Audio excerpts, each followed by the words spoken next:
Hello mga mare, another day, another mini vlog. Hala, kaariyat.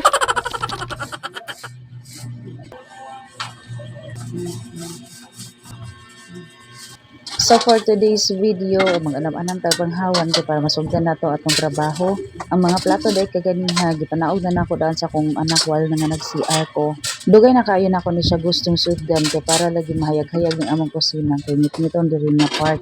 Kaso kay wala man tay mga kwarta mo nang di nato madala og isa ka patrabahoan, mahulog kita sa anam-anam. Dili man bitaw lumba, pero aminin, ma-pressure ka.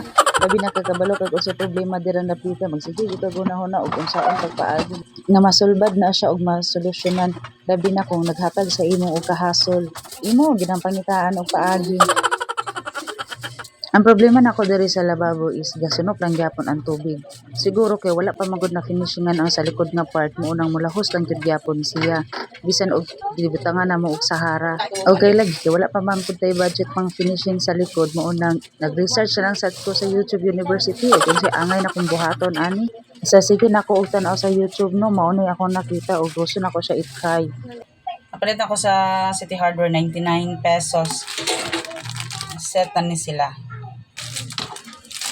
Using this Primero multi-seal wala ko bash. kita ani sa City Hardware, nangita ko kay mo palit unta ko katunda ko. Og baka kwarta mo palit. Ready to use na pod baya ni siya ug ako lagi siyang testingan kay paint, sealant ug waterproofing na siya para lagi daw kuno dili mag-leak. Kuno pa kay wala pa man nato na fraud mo lagi ana atong testingan kay para atong mahibal-an. Before ko nagbintal, nagbuhat sa ko og daan kung asa ra taman ang pintal. Nangita ko kaganiha og 60 by 60 nga tiles kay para may akong masugdan. Akong plano nga tiles nga ibutang din ha is katong 60 by 120 para isa na siya kataplakan. Lain wala bitaw siya joint kay dira magud manulod baya kasagara ang mga hugaw, dira siya una magkabikil. O manang may akong plano 60 by 120 akong ibutang dira nga tiles. Pohon og naay kwarta pero ano man sa taron. Ang application di ay sa pagpintal, ang first coat is pa vertical siya. I-rest nimo siya og 1 to 2 hours depende sa kainit sa panahon. Then ay dayon ka mag-apply para sa second coat, horizontal na pud siya nga pattern. Dayon kung needed nimo siya nga mag-apply ka og third coat, vertical again na pud siya ang iyang pattern. Daghan kag pwede magamitan sa iyaha, concrete, wood, or kanang mga PVC pipe or gutter, pwede gyapon nimo siya gamitan ani nga pintal. Pag abot ana kay gamay kaayo. Kahuna-una ko og likramo sa silir. Pero nakadumdum ko dito mig City Hardware atong Domingo og nagpalit ko og roller brush kay para lagi na.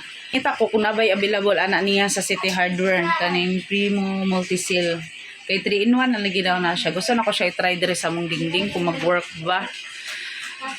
Kaso nakadumdum ko ang mga pintal dito kay mahal naman day ang pintal ron. Nag-range na sa 800 plus to 1,000 plus.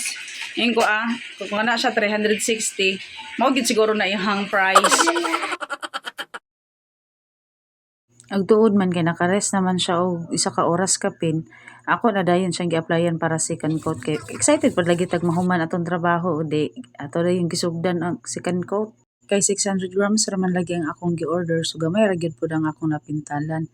Ang kaning diri tungod sa may sink na second coat na ko ni siya ug ang patining upper part sa may ref kani ibabaw sa ref. Tapos ang likod gyud sa ref padawon ako siya napintalan pero wala na nako siya na second coat. So maura na siya ang naagi sa 600 gram. Iniarang-arang pod baya tan-awon ang lababo nga part nga napintalan siya. Lahi ra gyud ang iyahang aura ni hayag gyud pod siya. So ato sa siyang i-observe kung ang iyahang gi-claim tinuod ba jud kay karon dili pa man nato na siya makuanan makita dayon matestingan na siya panahon og kusog ang ulan kung unsa manggaling ang maong outcome og mag-update ra ko pohon og unsa manggaling.